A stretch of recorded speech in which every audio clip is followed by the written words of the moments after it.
こんにちは、ビエンです。私は毎月2、3回旅をしております。そして YouTube に旅行動画を投稿し始めてから2年とちょっとが経ちました。そんな中でもね、九州旅行はね、かなりの回数行っております。ということで、今回は九州旅行で行ってよかった毎年行きたくなる絶景スポット紹介でございます。いやほんと九州旅行はね、もうなんかめっちゃハマって何回も行っていろいろな観光スポットもあったんで、厳選がねめっちゃ難しかったんですよね。なのである程度ジャンルを決めないとちょっともうなんか100選とかになっちゃいそうだったので、大自然が綺麗な絶景スポットをメインにご紹介していきます。そして福岡、熊本、長崎、佐賀、大分、宮崎、鹿児島、すべての県でご紹介していくんですけど、ただね、最初に言っておくと、福岡県に関してはちょっと絶景スポットよりも、博多とかね、北九州とかの都市部の観光と、あとグルメメインの旅行が多かったんですよね。なのでちょっと福岡県だけめっちゃ極端に少ないです。そこだけちょっとご了承ください。からの今回紹介するスポットは車がないと行くのが難しいスポットが多めです。簡単に言うとアクセスは悪いけど景色は最高みたいなスポットが多いです。ということで早速ねご紹介していくんですけど、で本当はね九州の絶景10選とかに絞りたかったんですけど、もうなんだかんだもう決めきれなくてね、もう30選くらいになってしまいました。ということで都道府県はランダムでご紹介していきます。ちなみにこのチャンネルでは全国を旅する様子や行ってよかった観光スポット紹介を投稿しております。チャンネル登録や高評価で応援していただけるとめちゃくちゃ嬉しいです。そのワンタップが励みになるんです。よろしくお願いいたします。九州旅行で行ってよかった絶景スポットその1、草千里ヶ浜でございます。熊本県阿蘇を代表する観光スポットの一つです。標高約1100メートルの場所に広がるまるで天国のような絶景スポットでございます。また今の映像は1月の終わりですね、冬なんですけど、季節ごとに雰囲気がガラリと変わるので、夏と冬で1回ずつ観光するとかもおすすめです。そして5月はこんな感じです。緑がめっちゃ綺麗でね、気温もちょうどよくて最高の気分で観光できました。駐車場からね10分15分ほどね歩いて丘の上に登っていくと、こんな感じで奥の方には大迫力の阿蘇中岳火口を見ることもできます。あとはこの道の雰囲気とかもねめっちゃ良かったですね。ただ足元に糞がねちょいちょいあったんでね、足元を見ながら進んでいかないとちょっと踏む可能性はありますね。結構な数落ちてました。そして駐車場は有料なんですけど、周辺にはトイレとかお土産屋さんとかね、カフェとかレストランもあります。アクセスは熊本空港から車で50分くらいの場所でございます。続いての九州旅行で行ってよかった絶景スポットは小川の滝でございます。鹿児島県南大隅町にある落差46メートル、幅60メートルの滝です。かなり横幅のある滝なので神秘的な絶景に圧倒されます。映画キングダムのロケ地としても使用されております。駐車場から滝までは20分ほど歩くので、ちょっとね道のりは長いんですけど、遊歩道は整備されていてとても歩きやすく、川沿いを歩いていくので途中の景色も楽しむことができます。本当にね川が綺麗で最高でした。ちなみにアクセスは鹿児島空港からだと100キロ以上あるんでね、車で2時間以上かかっちゃうんですけど、鹿屋市街からだったら30キロ、車で1時間くらいで行けます。Google マップでいうところの小川の滝駐車場下流側に向かうのがおすすめです。ただ最後の 1km くらいは道が細いので注意しましょう。続いての九州旅行で行ってよかった絶景スポットは天安河原でございます。宮崎県高千穂町にあります。まるで異世界のような雰囲気があり、神秘的な景色が広がっております。天岩戸神社西本宮から岩戸川に沿って10分ほど歩きます。道は整備されており、途中にはこんな橋があったりして眺めが良かったです。ここは天照大神が天の岩戸に隠れてしまった際、八百万の神たちが集まり話し合ったと伝えられている場所です。また石積みをして願い事をすると叶うとも言われており、パワースポットとしても人気だそうです。こんな感じで辺り一面にはたくさんの石が積まれていました。ちなみにアクセスは延岡市街から車で1時間くらい、熊本空港から車で1時間半くらいでございます。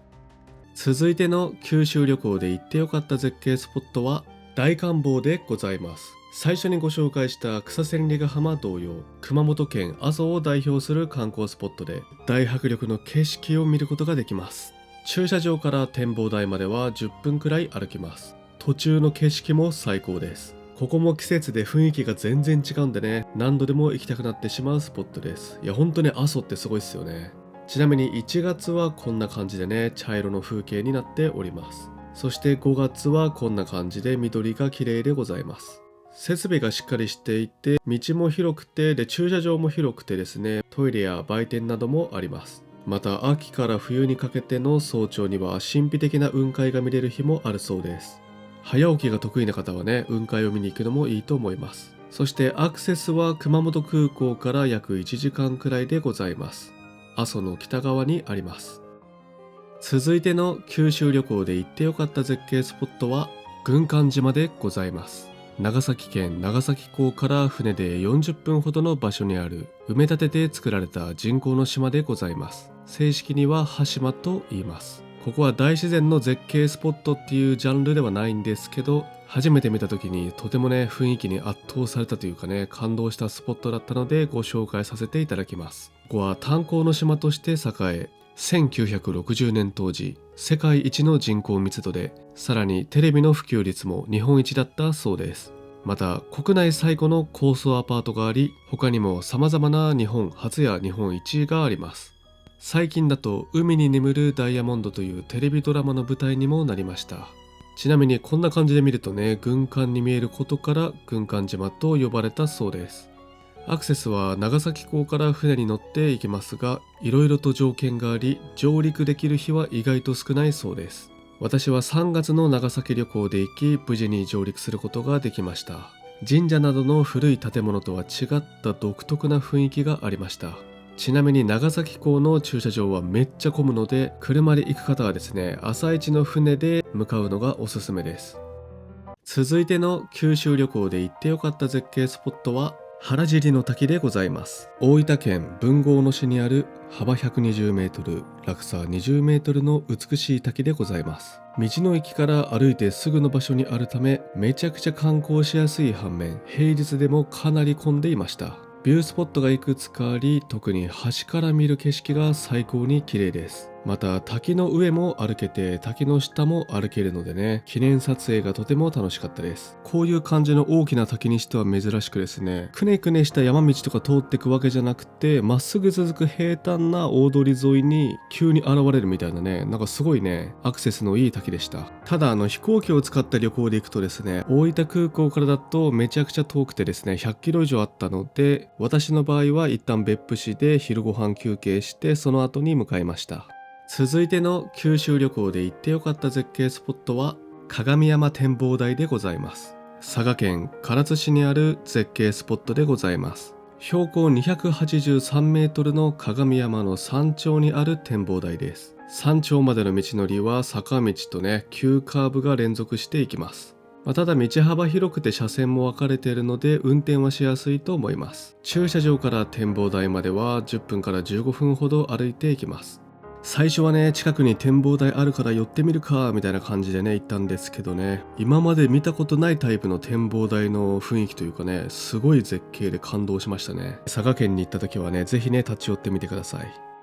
続いての九州旅行で行ってよかった絶景スポットは上色見熊野今須神社でございます。ググったりすると基本的にどのサイトにも上色見熊野座神社になってるんですけど、正しくは熊野今須神社だそうです。この異世界へ続きそうなまっすぐ続く階段の風景がね、 SNS で話題になったとても神秘的な神社です。ご祭神はイザナギの御事、イザナミの御事でございます。ちなみに外国人観光客で結構混むので、ゆっくり記念撮影したい方は朝一がおすすめです。創建は鎌倉時代末期から室町時代だそうです。1月の終わりと5月とそれぞれの季節で行ったんですけど、階段が結構長いのと冬は道が凍ってるので、冬に行くのはそんなにおすすめはできないですね。ただ景色はめっちゃ神秘的です。そして本殿のさらに奥へと続く道を登っていくと、右下と岩というものがあります。縦横10メートル以上もあり、竹岩立の命の従者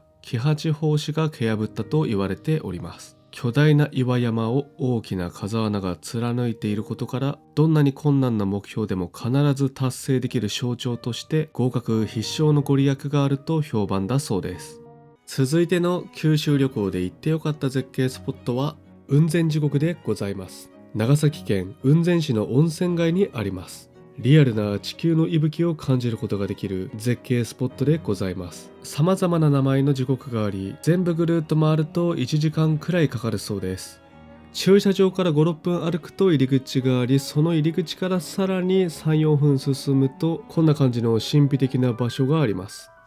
ここには雲仙地獄工房という温泉卵の販売所があるんですけど、私が行った時は朝一だったのでちょっとねまだ営業してなかったですね。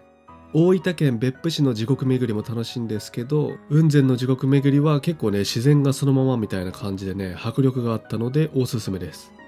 続いての九州旅行で行ってよかった絶景スポットは曽木の滝でございます。鹿児島県伊佐市にある同じ日本とは思えない壮大な絶景が広がっている滝です。駐車場から5分ほど歩いていくと展望台があります。滝の幅は約210メートル、高さは12メートルだそうです。この日は雨でね、あいにくの天気ではありましたが、その分水量が多くてね、もうめっちゃすごかったですね。迫力がすごかったです。ちなみに晴れの日にも行ったことあるんですけど、晴れだとこんな感じですね。どうせ行くなら絶対晴れてる方がいいんですけど、どの天気でも景色はね、すごかったです。トータルで3回行ってるんですけど、初めて行った時ね、なんかめっちゃ感動してぼーっとしちゃいましたね。記憶を消してもう一回見たい絶景スポットの一つかもしれません。アクセスは鹿児島空港から約40キロ、車で1時間くらいかかります。鹿児島空港からね、北西方面にあるので、ちょっとアクセスはあれなんですけど、遠出してでも絶対に行くべき絶景スポットかなと思います。続いての九州旅行で行ってよかった絶景スポットは長ベタ海床路でございます。熊本県宇土市にある海へとまっすぐ続く道が神秘的すぎる絶景スポットです。満潮時は海に沈んでしまうため景色は美しいんですけど、干潮時じゃないと奥まで歩くことはできないです。私が観光した時は運よくね、満潮時と干潮時でそれぞれね景色を見ることができました。駐車場は広めで止めやすく、自動販売機やお土産屋さんもあります。また人気アニメワンピースのジンベエ像もあります。続いての九州旅行で行ってよかった絶景スポットは二見ヶ浦海中大鳥居でございます。福岡県糸島市にあります。初めての九州旅行が福岡県だったんですけど、その時に糸島に行きました。博多駅からだと車で1時間くらいの場所にあります。ただ時間帯とか曜日によってはもっとかかるかもしれません。この海沿いに立つ大きな白い鳥居が本当ね印象的でした。駐車場は有料で歩いて2、3分の場所にあります。満潮の時間帯よりも干潮の方が記念撮影にはいいと思います。またここはね、博多からのアクセスもいいのと人気スポットのためかなり混んでるので、朝一とかに行った方が記念撮影は撮りやすいと思います。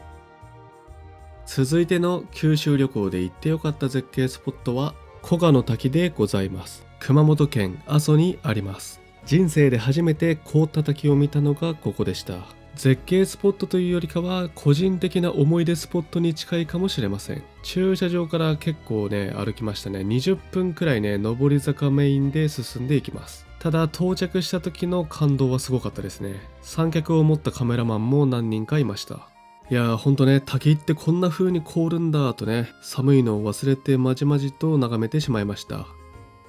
続いての九州旅行で行ってよかった絶景スポットは高千穂峡でございます。なんか定番すぎてね入れなくてもいいかなと思ったんですけど、やっぱね外せなかったっすね。宮崎県高千穂町にある絶景スポットでございます。多分ですけどこの高千穂峡の景色が見たくて旅行先を宮崎県とかね熊本に決めた人もね多いんじゃないでしょうかね。ここは高さ100メートル前後の崖がずっと続いているね、なんとも神秘的な渓谷でございます。阿蘇山の火山活動で噴出した火砕流を五ヶ瀬川が浸食してできたそうです。まさに大自然が生み出した天然のアートでございます。またここにはマナイの滝が流れており、日本の滝100選にも指定されております。展望台からの景色も最高なんですけど、ボートに乗るとさらに近づくこともできます。ただ曜日問わずめちゃくちゃ混んでるので、何回かはぶつかります。この貸しボートは2週間前からウェブサイトで予約することができるそうです。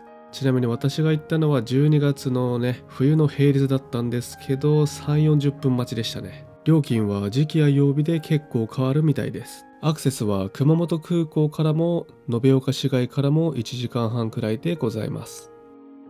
続いての九州旅行で行ってよかった絶景スポットは七ツ釜でございます。佐賀県唐津市にある国の天然記念物にも指定されている絶景スポットでございます。この独特な光景は玄界灘の波の浸食作用でできたそうです。自然が生み出した芸術的な風景を展望台から眺めることができます。この岩肌が柱のように規則正しく並んでいるものは柱状節理といい、溶岩が冷えて固まる際に収縮し発生したものです。駐車場からこの展望台までは20分ほど歩くんですけど、道は整備されていてとても歩きやすかったです。またここはとてもね、敷地が広くて他にも展望台がいくつかあるので、時間に余裕がある方は展望台制覇を目指すのもいいと思います。アクセスは佐賀空港から約70キロ、車で2時間以上かかってしまいます。唐津駅からだと車で30分くらいでございます。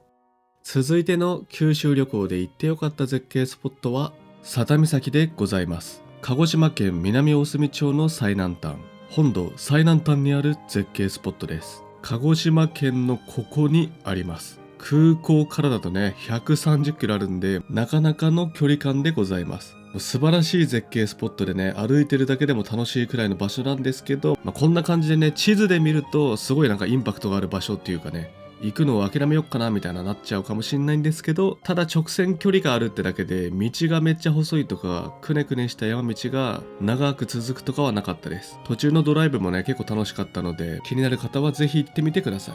そして駐車場から展望台までは約20分ほど歩きます。道は整備されているので歩きやすい服装だったら特に問題はないと思います。ただこの展望台がね、遮るものがなくてね、とんでもない強風だったんでね、そこだけ注意しましょう。私が行った時はもう息が止まるくらいのもう台風レベルの強風でした。やばいやばいやばい。続いての九州旅行で行ってよかった絶景スポットは天照鉄道でございます。天照鉄道は2005年の台風被害で廃線となった旧高千穂鉄道の施設を利用した大人気アトラクションでございます。このスーパーカートに乗らないと見ることのできない絶景を堪能できます。乗り場から高千穂鉄橋まで往復約5キロ、所要時間は30分でございます。高千穂鉄橋までの間には2つのトンネルがあり、トンネル内では暗闇を生かしたイルミネーションを楽しめます。そしてこの高さ約105メートルある高千穂鉄橋からの絶景が最高でした。12月に行ったんでちょっと寒かったんですけど、寒さを忘れるくらいの迫力です。もうこの景色そのままでも美しいんですけど、それプラスこんな感じでシャボン玉のサービスもありました。記念撮影が楽しすぎる最高のスポットです。続いての九州旅行で行ってよかった絶景スポットは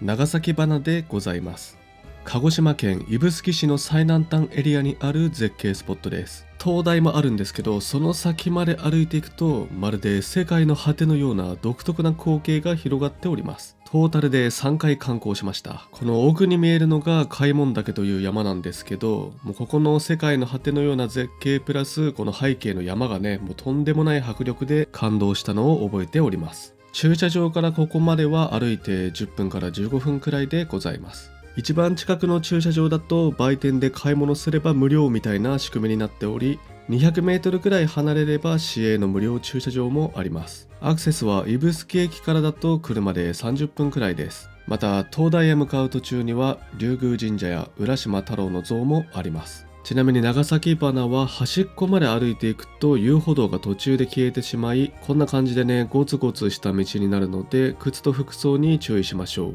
いや、晴れの日に絶対に行きたいスポットの一つだと思います。平日の午前中とかだったらそんなに人もいなかったんでね、一人旅とかでものんびり記念撮影ができると思います。続いての九州旅行で行ってよかった絶景スポットは九十九島でございます。長崎県佐世保市にある絶景スポットでございます。九十九島は日本本土最西端に広がる複雑に入り組んだリアス海岸と大小208の島々からなる景勝地でございます。数えきれないほどたくさんという意味を込めて九十九島となったそうです。九十九島の絶景を見渡せる展望台がいくつかあり、私が佐世保観光した時は天海峰と九十九島観光公園から景色を見ました。佐世保駅から車で20分くらいの場所にあり、天海峰も九十九島観光公園も近いので、どうせ行くなら両方回るのがいいと思います。私は7月終わりの晴れの日に行ったんですけどね、めちゃくちゃ暑かったんですけど、やっぱそれ以上にね、もう景色が最高でしたね。もうここでしか見れない絶景だと思います。また九十九島は遊覧船に乗って観光することもできるそうです。ちなみにこの日の夕方は天気が良かったので、船越展望所という場所から夕日を眺めました。こんな感じの絶景でございます。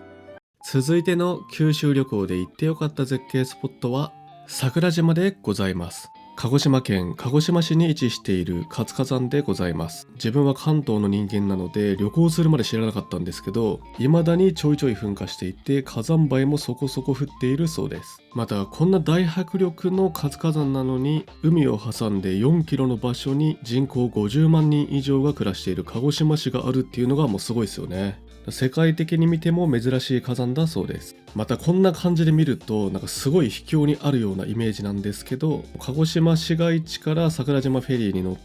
たったの15分で行くことができます。また桜島フェリーはね、本数も多く朝の7時から夜7時までは20分おきで運行しております。また鹿児島市街地側から行く場合はフェリーに乗んないといけないんですけど、垂水側から行く場合は車でねそのまま上陸することもできます。そして桜島には道の駅があったり展望所もいくつかあるので、ドライブやツーリングが好きな方、一人旅が好きな方にもおすすめでございます。とにかく迫力がすごいです。桜島は今まで3回観光したんですけど、平日でも結構混んでいます。外国人観光客とかね、団体ツアーが多い印象です。そして桜島だけでもね、足湯があったり遊歩道があったりビジターセンターがあったりとね、見どころがめっちゃあるんですよね。今回はちょっと省きますけどね、詳しくはぜひ鹿児島旅行の動画もご覧ください。続いての九州旅行で行ってよかった絶景スポットは鍋ヶ滝でございます。熊本県阿蘇の北側小国町にあるカーテンのような雰囲気が特徴の滝でございます。落差は約10メートル、幅は20メートルあります。阿蘇のカルデラを作った約9万年前の巨大噴火でできたと言われております。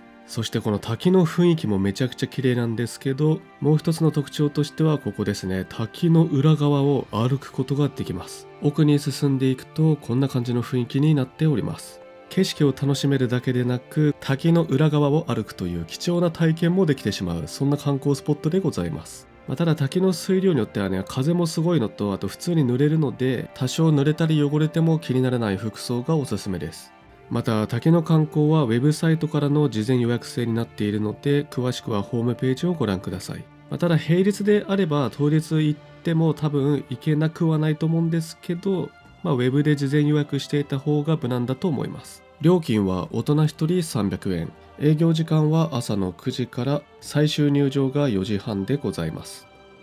続いての九州旅行で行ってよかった絶景スポットは陳田の滝でございます。大分県豊後大野市にある神秘的な絶景スポットでございます。先ほどご紹介した原尻の滝の近くにあります。ただですね、私が行った時は滝から水流れてなくてですね、ちょっと手前の位置からこんな感じで放水されておりました。あと目的はね、滝というよりもこの発電所跡の神秘的な景色を見たくてやってきました。上から見ても横から見ても中に入って歩いてみてもとても神秘的で、まるで異世界に来たかのような感覚に陥れる素晴らしい絶景スポットでございます。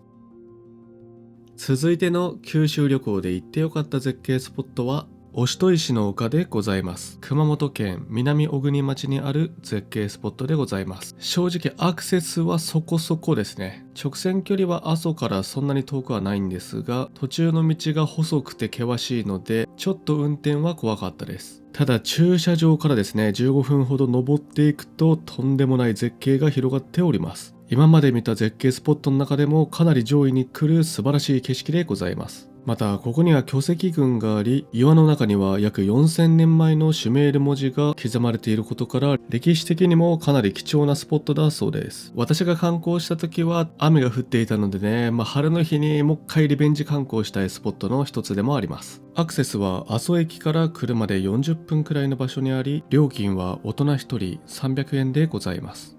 続いての九州旅行で行ってよかった絶景スポットは川内峠展望台でございます。長崎県平戸市にある絶景スポットです。駐車場から展望台までの道のりがまるで天国へと続く階段のような素晴らしい雰囲気になっております。また展望台は開けており360度楽しむことができます。アクセスは佐世保からだと車で1時間くらいの場所にあります。平戸市街地からだと10分15分で行けます。